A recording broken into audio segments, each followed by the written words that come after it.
Hi, my name is Corky and I'm with Northern California Bats. And I'm going to be sharing with you about bats today.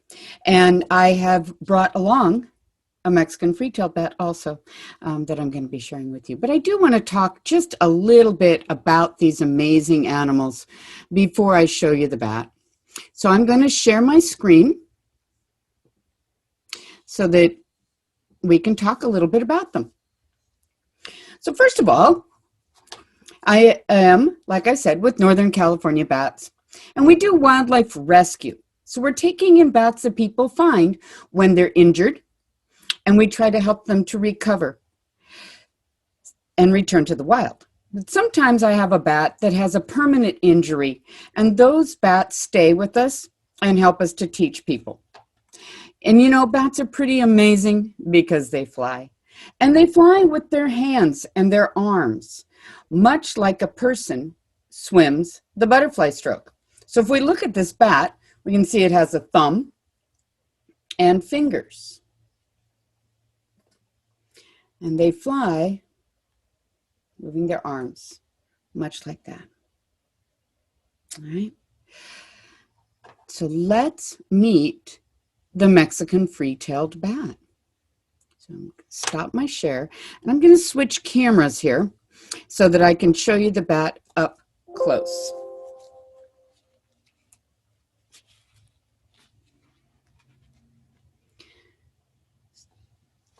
This is a Mexican free-tailed bat. Very common species in the Central Valley of California. It is native here. Mexican free-tailed bats have a wide range. So they live throughout the United States, about the southern half of the U.S., through Mexico, Central, and much of South America.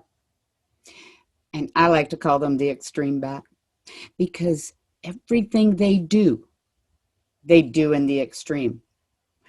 This species lives in extremely large colonies, largest of which is Bracken Cave in Texas. And here near Sacramento, we have the Yolo Causeway, that is Highway 80 between Davis and Sacramento. It's a freeway and a bridge, right? Goes right over the wetlands and the rice fields. And about 250,000 of these little bats live under there.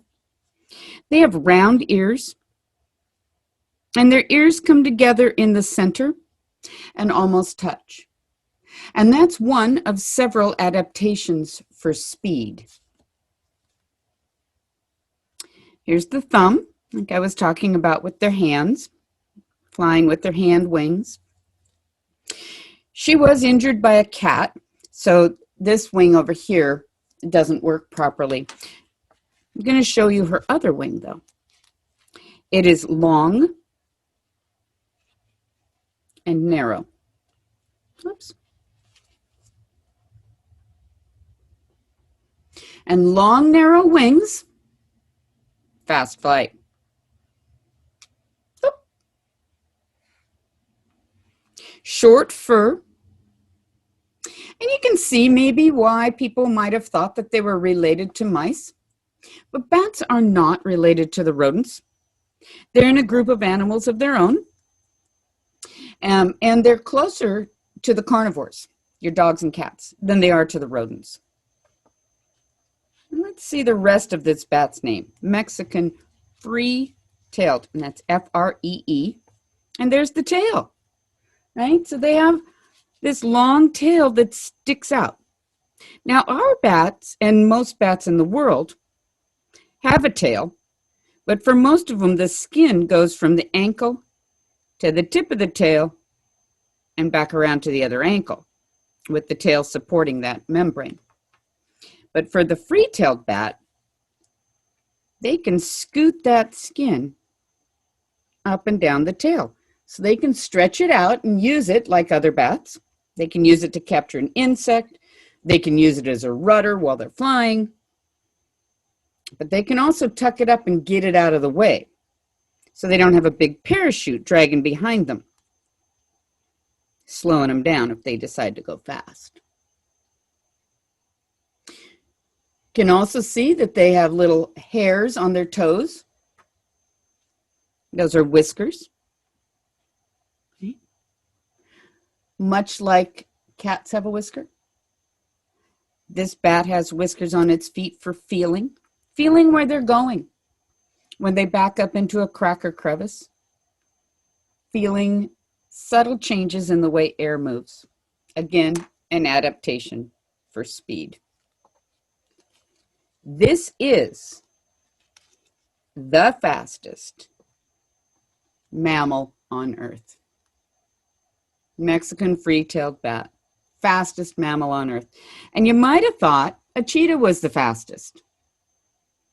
Well, it was only a few years ago that anybody figured out how fast this bat could really fly. We now know Mexican free-tailed bat has been clocked up to almost 100 miles an hour. So you could say the cheetah is the fastest land mammal or the fastest runner, but overall speed, Mexican free-tailed bat. All right.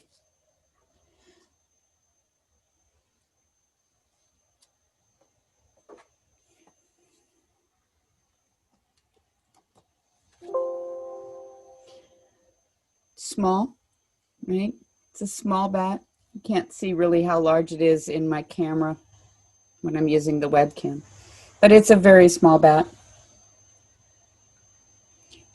She would live with many, many of her friends. Each friend, each female, would have one baby in the summertime. Mammal, so they nurse that baby. And then right around the middle of August, the young bats learn to fly. And they begin their hunt with mom. So that's a little bit about our Mexican free-tailed bat. And I hope you go out and watch. Frequently, after people have learned a little bit about bats, they begin to notice them out in the wild. Thanks for joining me.